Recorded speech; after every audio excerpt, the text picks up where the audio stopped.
വാർ സ്ട്രാറ്റജിയിൽ മറ്റ് രാജ്യങ്ങൾ എടുക്കുന്ന സമീപനമല്ല എടുക്കുന്നതെന്നാണ് ഞാൻ മനസ്സിലാക്കുന്നത്.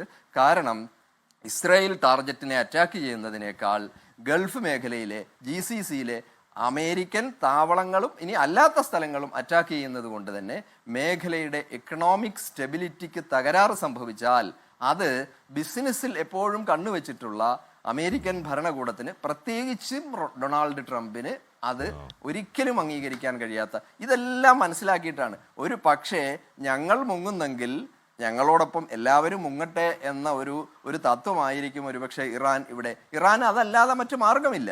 ഇവിടെ ഈ ലോകത്തിൻ്റെ ഏറ്റവും ക്രൂരമായ നിസ്സംഗതയെക്കുറിച്ച് നമ്മൾ ആലോചിക്കാതിരുന്നിട്ട് കാര്യമില്ല. ഒരു രാജ്യം നമ്മുടെ കൺമുന്നിൽ കണ്ടതാണ്. ബെഡ്റൂമിൽ കിടന്നുറങ്ങുന്ന ഭരണാധികാരിയെയും ഭാര്യയെയും രാഖി രാമാനം പൊക്കിയെടുത്ത് തൻ്റെ നാട്ടിൽ കൊണ്ടുവന്ന് ചങ്ങലയിട്ട് പ്രദർശിപ്പിച്ച് ജയിലിലടയ്ക്കുന്നു. ലോകത്ത് ആരെങ്കിലും അതിനെതിരെ ശബ്ദിച്ചോ? ജേക്കബ് സാർ ചോദിച്ചല്ലോ, എന്തിനു അറ്റാക്ക് ചെയ്തു? ആർക്കും ഉണ്ടായില്ല, ഐക്യരാഷ്ട്രസഭയില്ല, ആരുമില്ല. മഡൂറോടെ ചോദിക്കുന്നില്ല, ഭാര്യയോടെ ചോദിക്കുന്നില്ല. എന്നാ പകരം സ്ഥാപിച്ച ഭരണകൂടം ട്രംപ് പറയുന്ന പോലെ ചാടിക്കളിക്കട കുഞ്ഞിരാമ എന്ന് പറയുമ്പോൾ ചാടുന്നുണ്ട്. ഇറാനെ എന്തിന് അറ്റാക്ക് ചെയ്തു എന്ന് ചോദ്യം. ഇപ്പൊ നമ്മുടെ പാനലിലിരുന്ന് തന്നെ രണ്ടുപേര് ചോദിച്ചു, എന്താണ് ഒരു ക്രെഡിബിൾ ആയിട്ടുള്ള നമ്മുടെ കോമൺ സെൻസിനെ ദഹിക്കുന്ന ഒരു ഉത്തരം ആർക്കെങ്കിലും പറയാൻ കഴിയൂ? എന്ത് അപരാധമാണ് ഇറാൻ ഇപ്പോൾ ചെയ്തത്? ഒമാൻ മീഡിയേഷനിൽ എല്ലാത്തരം കണ്ടീഷൻസും അംഗീകരിച്ചുകൊണ്ട് സമാധാനത്തിലേക്ക് പോകും. ഒരു പക്ഷേ ആ സമാധാനത്തിലേക്ക് പോകാൻ പാടില്ല. അതുകൊണ്ടാണല്ലോ കഴിഞ്ഞ ജൂണിലും 12 ദിവസം നീണ്ടുനിന്ന യുദ്ധം നടന്നത്. അന്നും ഇതുപോലെ തന്നെ ഖത്തറിന്റെ മീഡിയേഷനിൽ ചർച്ച നടക്കുന്നു. ആ ചർച്ച പുരോഗമിക്കുന്നു. ആ ചർച്ച ഒരു ശുഭപര്യവസാനിയിൽ എത്തും എന്ന് കണ്ടപ്പോൾ അവിടെ ബെഞ്ചമിൻ നെതന്യാഹു ഇടപെടുന്നു.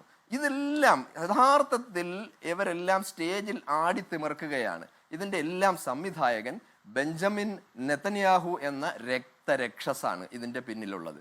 അദ്ദേഹത്തിൻ്റെ ഈ 16 വർഷത്തെ ഭരണം എന്ന് പറയുന്നത് ആ മേഖലയെ അസ്ഥിരപ്പെടുത്തുന്നു മാത്രമല്ല, ചരിത്രത്തിൽ കണ്ടുകേട്ടിട്ടില്ലാത്ത തരത്തിലുള്ള മനുഷ്യത്വ വിരുദ്ധമായ മനുഷ്യക്കുരുതിയുടെ ജിനോസൈഡിൻ്റെ പുതിയ അധ്യായങ്ങൾ അദ്ദേഹം വിരചിച്ചുകൊണ്ടേയിരിക്കുന്നു. അദ്ദേഹത്തിൻ്റെ ആഭ്യന്തരമായ ആ സുരക്ഷിതത്വവും കേസുകളും ജയിലിലടയ്ക്കപ്പെടാനുള്ള സാധ്യതയും മറികടക്കാൻ വേണ്ടി കുരുതി കൊടുക്കപ്പെട്ടത് ഏതാണ്ട് 80,000-ഓളം ഗസയിലെ ജനങ്ങളല്ലേ? അതിലേതാണ്ട് 50,000-ന് മുകളിൽ സ്ത്രീകളും കുഞ്ഞുങ്ങളുമല്ലേ?